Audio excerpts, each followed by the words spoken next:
சவவேடிக்கை ஊர்வலம். ஹலோ ஃபோக்ஸ், நான் தான் கேகுக்குள் சவவேடிக்கை ஊர்வலம் பார்க்கலாம் வாங்க.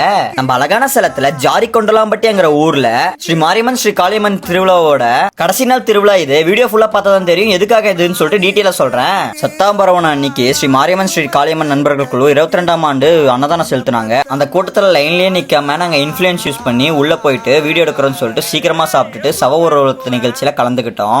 அகைன் சொல்றேன், வீடியோ கடைசி வரைக்கும் பார்த்தாதான் எதுக்காக இந்த சவவேடிக்கை சொல்லிட்டு உங்களுக்கு தெரியும். உடம்பு முடியாம படுத்து கிடக்கிற நேரத்துல டாக்டரால் கைவிட்டப்பட்டவங்க இந்த மாதிரி வேண்டுதல் வச்சா அவங்க உயிர் பொழைச்சிக்குவாங்க, இல்ல அவங்களுக்கு உடம்பு முன்ன போல சரியாகிடும். இது எந்த மாதிரி வேண்டுதல்னா, பணம் போல படுத்து கிடக்கணும், ஆனா உயிர் இருக்கும். நார்மலான மனிதர் தான் பணம் போல படுத்து கிடப்பாங்க. எல்லாரோட லைஃப்ல எது எது எப்போ உடையுனே தெரியாது, அதாவது அப்பப்போ உடஞ்சிரும். அதெல்லாம் பார்த்து வச்சுக்கோங்க.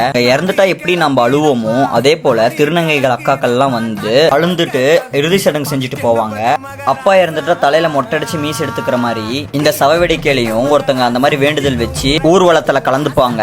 ஊர்வலம் எங்க போகும்னு பாத்தீங்கன்னா, கடைசியா ஊரை சுத்திட்டு சுடுகாடுக்கு போயிட்டு புதைக்கிற மாதிரி இல்ல எரிக்கிற மாதிரி இந்த கோழியை அறுத்து போட்டுட்டு அவங்கள கூட்டிட்டு வந்துருவாங்க. இதுதான் இந்த ஊர்வலத்தோட கடைசி இது. ஆனா ஊர்வலம் தான் சவ ஊர்வலம். எங்களுக்கு இது ஒரு ஜாலியான ஃபெஸ்டிவல் மாதிரி, என்ஜாய்மெண்ட் தான். அவங்க கூட சேர்ந்து நாங்களும் ஜாலியா டான்ஸ் பண்ணிட்டு என்ஜாய் பண்ணுவோம். இது நீங்க தவறா நினைக்க கூடாது. கல்யாணமாகாத பெண்கள், குழந்தை பாக்கி இல்லாத பெண்கள்லாம் திருநங்கை அக்கா கிட்ட ஆசீர்வாதம் வாங்கிட்டு போனோம். அடுத்த இதுலயே கல்யாணம் ஆகும்னு சொல்லிட்டு ஒரு ஐதீகம். அது திருநங்கை அக்காக்கள்லாம் நிறைய பேருக்கு ஆசீர்வாதம் பண்ணிட்டு இருந்தாங்க. இந்த மாதிரி டிஃப்ரெண்டான ஃபங்க்ஷன்ஸ்லாம் எங்க ஊர் கொண்டலாம்பட்டியில தான் நடக்கும்னு சொல்லிட்டு நான் பெருமையாவே அழுத்தியே சொல்லுவேன். வீடியோ பார்க்குற உங்களுக்கும் இன்ட்ரெஸ்டா இருக்கும்னு நினைக்கிறேன். ஏன்னா இந்த திருவிழாவில் நாமளும் கலந்துட்டு என்ஜாய் பண்ணணும், இப்படா டிஃப்ரெண்டா பண்றாங்கன்னு சொல்லிட்டு வேடிக்கை பார்க்கலாம்னு தோணும். இந்த இடம் எங்க இருக்குன்னு பாத்தீங்கன்னா, கடைசி வரைக்கும் பாருங்க சொல்றேன். குடிக்கிறதே ரொம்ப பாவம், குடிச்சிட்டு கீழே விழுவுறது அவங்க குடும்பத்துக்கே ரொம்ப ரொம்ப பாவம். நான் என்னதான் சொன்னாலும் உங்க விருப்பத்துக்கு தான் நடந்துப்பீங்க, பார்த்து சேஃபா நடந்துக்குங்க. அப்புறம் இன்னொரு விஷயம் சொல்லி ஆகணும். திருநங்கை அக்காக்கள்லாம் நிறைய பேர் ஏதோ சொல்லுவாங்க, பேசுவாங்கன்னு சொல்லிட்டு மக்கள் சொல்லுவாங்க. ஆனா எங்க ஊர் திருநங்கை அக்காக்கள்லாம் மரியாதை கொடுப்பாங்க மக்கள் கிட்ட எப்படி பேசணுமோ அந்த அளவுக்கு கரெக்டா பேசுவாங்க.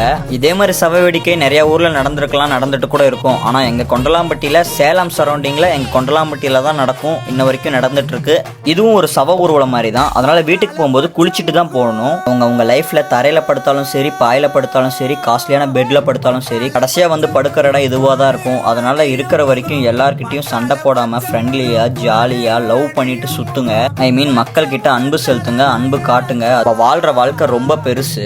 இவங்க தெளிக்கிற தீர்த்தம் நம்ம மேல பட்டுச்சுன்னா நோய் நொடியெல்லாம் விட்டு போகும்னு சொல்லிட்டு ஒரு ஐதீகம். சவவேடிக்கையில என்னைக்கு நடக்கும்னு பாத்தீங்கன்னா, ஸ்ரீ மாரியம்மன் ஸ்ரீ காளியம்மன் ஜாரிகொண்டலாம்பட்டியில திருவிழா முடிஞ்சிட்டு வெள்ளிக்கிழமை அன்னைக்கு நடக்கும். கண்டிப்பா அடுத்த வருஷம் எல்லாரும் எங்க இருந்தாலும் இந்த வேடிக்கை நிகழ்ச்சியில கலந்துட்டு என்ஜாய் பண்ணிட்டு உங்க ஃபேமிலி கிட்ட டிஸ்கஸ் பண்ணுங்க. இந்த மாதிரிலாம் கொண்டலாம்பட்டியில நடந்து வந்துட்டு இருக்குன்னு சொல்லிட்டு உங்க ஃப்ரெண்ட்ஸ் கிட்டயும் ஷேர் பண்ணுங்க. நான் எங்களோட ஊரை பத்தி திருவிழா பத்தி சொல்லி முடிச்சிட்டேன். அடுத்தோட நான் உங்களை சந்திக்கும் வரை நான் உங்கள் கேகுக்குள்.